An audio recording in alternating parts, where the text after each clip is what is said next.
안녕하세요, 제이제입니다. 오늘은 키스 대 잠자리 뭘 더 많이 해야 할까에 대해서 말씀드려 볼게요.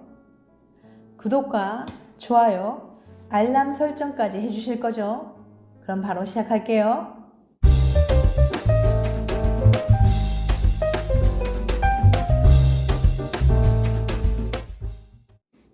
연인과 어떤 스킨십을 해야 관계의 만족감이 높아질까요?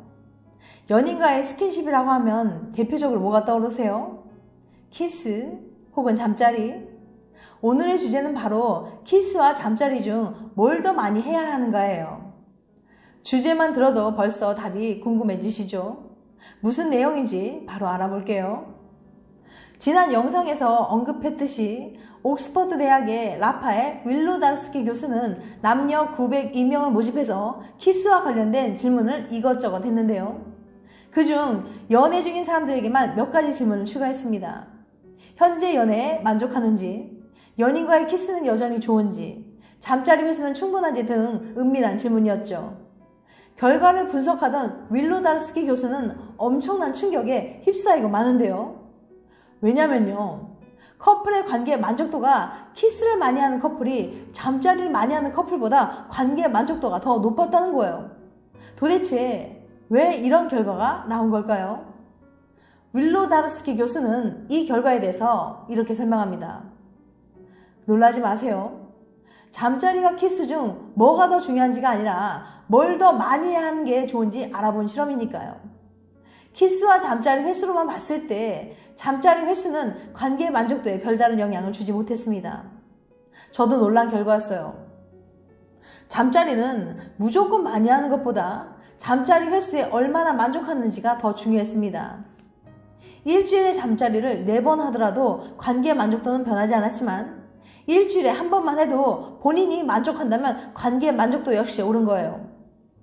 반면 키스는 횟수에 만족하든 안 하든 일단 많이 하면 할수록 관계 만족도가 높았습니다. 실험에 참가한 여성들은 잠자리 하기 전에 하는 키스도 중요하지만 일상적인 키스도 그 못지않게 중요하다고 답하기도 했고요. 키스가 원래 그렇게 중요한 건가요? 엄청 중요하죠. 남녀를 불문하고 키스는 연인의 사랑을 확인할 수 있는 강력한 수단입니다. 관련 연구에 따르면 키스를 하면 스트레스와 우울감이 줄어들고 관계 만족도는 오릅니다. 연인과 오래 만나기 위해서 반드시 필요하다는 연인 간 유대감을 형성하는 데도 키스만 한 게 없고요. 게다가 키스는 만날 때마다, 만나서도 틈날 때마다 어디서든 할 수 있다는 장점이 있잖아요. 공공장소에서 키스하는 커플들을 보면 눈꼴시다고 생각했었는데 키스의 효과가 이렇게 좋다니까 하지 말라고 말릴 수도 없겠네요. 그래도 연애 중인 분들, 공공장소에서 찐한 키스는 좀 자제합시다. 그거 진짜 솔로들 마음에 불지르는 거예요. 그리고 솔로 여러분, 공공장소에서 살짝 입맞춤하는 커플은 눈 딱 한 번만 감고 봐주기로 해요. 썸에서 연애로 발전할 때 중요한 건 키스다. 그 남자랑 어떻게 됐어? 사귀기로 했어? 혹시 벌써 사귀니? 아니, 끝났는데? 응? 왜? 그 남자 엄청 괜찮다며. 키스가 별로였어. 키스 못하는 남자 사귀지 않겠다고 당당히 말하는 루루. 루루가 너무 야박한 거 아니냐고요? 글쎄요. 연구에 따르면 여자들에게 사귀기 전 키스 경험은 생각보다 훨씬 중요하답니다. 옥스퍼드 대학의 라파엘 윌로다르스키 교수는 연인 상대를 고를 때 키스 경험이 얼마나 중요한지 알아보는 실험을 기획했어요.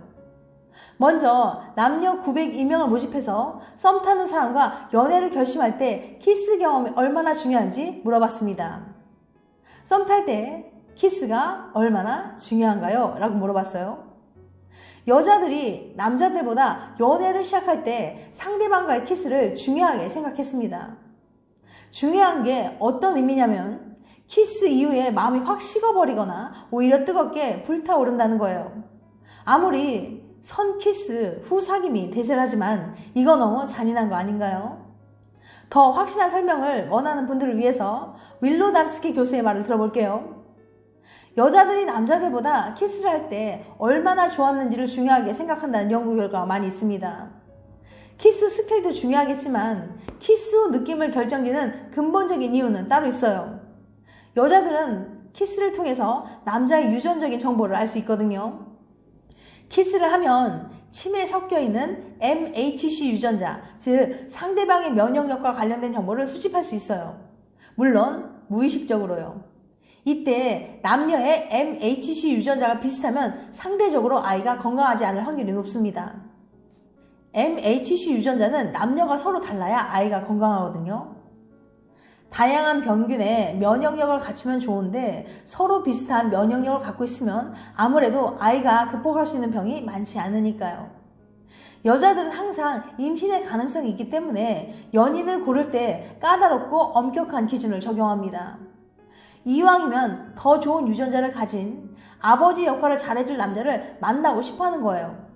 과학적이고 본능에 가까운 이야기죠. 키스의 엄청난 기능은 여기서 끝이 아니랍니다. 사실 윌로 다르스키 교수가 모집했던 902명의 참가자 중에는 연애 중인 참가자들도 있었어요. 연애 중인 참가자들에게만 특별히 추가적인 질문을 더해봤는데요. 그랬더니 글쎄 연인들한테도 키스가 엄청 중요하다고 대답했어요. 최고의 스킨십. 손잡기, 포옹하기, 어깨 동무하기 등 다양한 종류의 스킨십 중 가장 강렬한 스킨십은 무엇일까요? 조사를 해보면 많은 사람들이 가장 기억에 남는 스킨십으로 첫 키스를 꼽는다고 합니다. 피부층이 얇아서 민감할 수밖에 없는 입술이 상대의 입술에 맞닿는 순간 느껴지는 감촉, 상대의 부드러운 혀가 나의 혀에 닿는 짜릿한 느낌. 이건 실제로 해보기 전까지는 절대 할 수 없는 느낌이죠.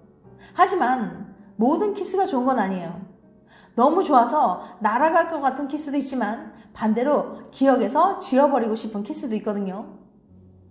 뉴 브룬스윅 대학의 심리학 교수인 루시아 오설리반 교수는 18세부터 67세까지 성인 남녀 695명을 대상으로 키스 경험에 대한 연구를 진행했어요.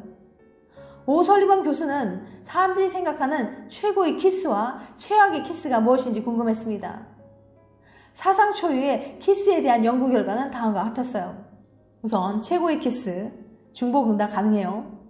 1위, 열정적인 키스 35%, 2위, 기대하고 있었던 키스 33%, 3위, 사랑에 빠져있다는 느낌의 키스 23%, 4위, 이 사람과 키스한다는 사실 자체가 기분 좋은 키스 16%, 5위, 상대방의 스킬이 좋았던 키스 12%. 연구 결과 의외로 최고의 키스를 위해 필요한 건 스킬이 아니었어요. 오히려 열정이나 기대, 사랑 같은 감정적인 부분이 더 컸죠. 또한 상대방이 누구였는지도 정말 중요했습니다. 이를 종합해보면 최고의 키스는 사랑하는 상대와 로맨틱한 분위기에서 자연스럽게 기대하고 있다가 하게 되는 열정적인 키스겠네요. 그 다음 최악의 키스, 중복 응답 가능합니다. 1위, 냄새나 침이 불쾌했던 키스 52%, 2위 열정 없는 키스 25%, 3위 타의적인 키스 9%로 나왔어요. 예상외로 최악의 키스는 감정적인 영역보다는 기술적인 영역이 훨씬 더 크게 작용했습니다. 많은 사람들이 아무리 로맨틱한 상황이라도 상대방의 입냄새가 역겨운 건 참기 어렵다고 대답했죠. 키스하기 전에는 입냄새 관리가 정말 중요하다는 게 다시 한번 입증된 셈이에요. 불쾌했던 기억에는 침을 지나치게 많이 흘리는 키스도 포함되어 있었는데 키스를 하다가 타액을 교환하는 게 자연스러운 일이긴 하지만 그건 좁은 감정이 고양되었을 때 얘기고 처음부터 막 침을 흘리는 건 오히려 집중을 방해할 뿐이죠. 자, 이렇게 과학적으로 연구를 통해 최고의 키스와 최악의 키스를 알아봤습니다. 하지만 지식으로 쌓아두기만 하면 아무 소용없겠죠. 연인과 로맨틱한 분위기를 잡고 양치를 하고 향수를 뿌린 다음 열정적인 키스를 직접 한번 해보세요. 지금까지 키스 대 잠자리 뭘 더 많이 해야 할까에 대해서 말씀드렸어요. 다음엔 더 재밌고 유익한 영상을 찾아뵐게요. 끝까지 시청해주셔서 감사합니다. 다음에 또 봬요. 안녕.